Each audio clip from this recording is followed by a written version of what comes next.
अस्सलामुअलैकुम। उम्मीद है आप सब बिल्कुल खैरियत से होंगे। अल्हम्दुलिल्लाह मैं भी बिल्कुल ठीक हूँ।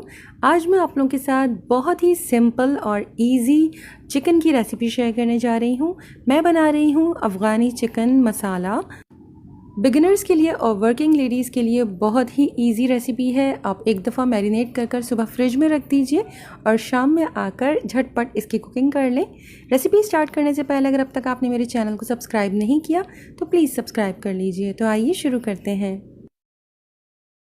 सबसे पहले मैरिनेशन के लिए मैंने ले लिया है एक दरमियाने साइज़ का प्याज। आप जैसे भी इसे कट कर लीजिए क्योंकि हमें तमाम चीज़ों को अभी ब्लेंड करना है। 3 से 4 बड़े साइज़ के लहसुन के जवे, अगर छोटे साइज़ के हैं तो 6 से 7 ले लीजिए। 1 से 1.5 इंच का अदरक का टुकड़ा, 1 मुट्ठी हरा धनिया, ये तकरीबन आधे कप के बराबर है। 1 खाने का चम्मच लेमन जूस। इसमें यूजुअली कम स्पाइसेस होते हैं तो इसमें आप अपने टेस्ट के हिसाब से स्पाइस को बढ़ा सकते हैं। यूजुअली इसमें 3 से 4 हरी मिर्च डलती हैं बट मैंने यहाँ पर 8 हरी मिर्च इस्तेमाल की हैं। साथ ही इसमें मैंने आधा पाव दही शामिल कर दिया है। 1 चाय का चम्मच नमक या हस्बे जायका, आधा चाय का चम्मच ताज़ा कुटी हुई काली मिर्च, 1 चाय का चम्मच चाट मसाला, आधा चाय का चम्मच गरम मसाला पाउडर, 1 चाय का चम्मच भरकर कसूरी मेथी, 3 चाय का चम्मच मिल्क पाउडर या आप 1 खाने के चम्मच के बराबर ले सकते हैं। तमाम चीज़ों को चाहे तो आप ब्लेंडर जग में डालकर ब्लेंड कर लीजिए। मैंने यहाँ पर हैंड ब्लेंडर का इस्तेमाल किया है। तमाम इंग्रेडिएंट्स को बहुत अच्छी तरह से ब्लेंड कर कर एक स्मूथ सा पेस्ट तैयार कर लें। इसके बाद इसमें मैं ऐड कर रही हूँ आधा किलो चिकन। चिकन के ऊपर अच्छी तरह से मसाला लगाकर इसे फ्रिज में कम से कम 3 से 4 घंटे के लिए मैरिनेट होने के लिए छोड़ दीजिए। आप एक रात पहले भी इसे मैरिनेट कर कर रख सकते हैं।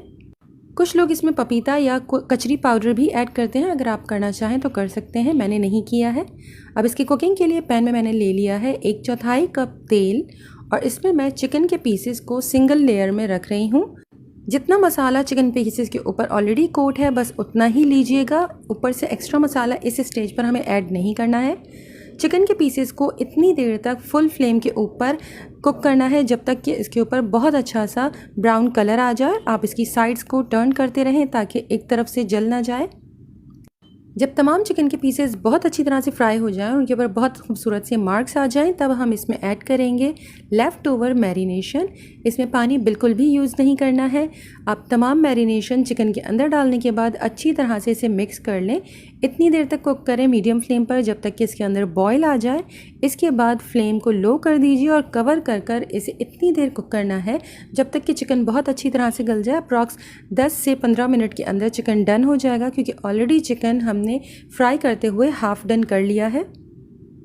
स्टार्ट में चिकन को फ्राई करते हुए इसकी फ्लेम को तेज़ रखना है और बाद में इसे स्लो फ्लेम के ऊपर कुक करना है। इस स्टेज पर आप देख सकते हैं चिकन बहुत अच्छी तरह से गल गया है, ऑयल सेपरेट हो गया है और ग्रेवी भी आप चेक कर सकते हैं। लेकिन आप अपनी पसंद के हिसाब से ग्रेवी को एडजस्ट करने के लिए इसके अंदर थोड़ा सा पानी डालकर इसे दोबारा से 1-2 बॉयल दे दीजिए और मज़ेदार सी चिकन अफ़गानी को एंजॉय करें। इसके साथ आप नान, चपाती, पराठा, कुलचा कुछ भी सर्व कर सकते हैं। फ्रेश सैलड बना लीजिए और अगर आप इसे मज़ीद क्रीमी टेक्सचर देना चाहते हैं तो इसमें 2 टेबल स्पून क्रीम लास्ट में ऐड कर दीजिए और इसे सिर्फ 30 सेकेंड्स के लिए कवर कर कर दम की आंच पर छोड़ दें। अगर ये वीडियो आपको पसंद आए तो प्लीज़ लाइक, शेयर और कमेंट कीजिए और मेरे चैनल को सब्सक्राइब करना मत भूलिएगा। अपना और अपनों का बहुत ख्याल रखें। अल्लाह हाफ़िज़।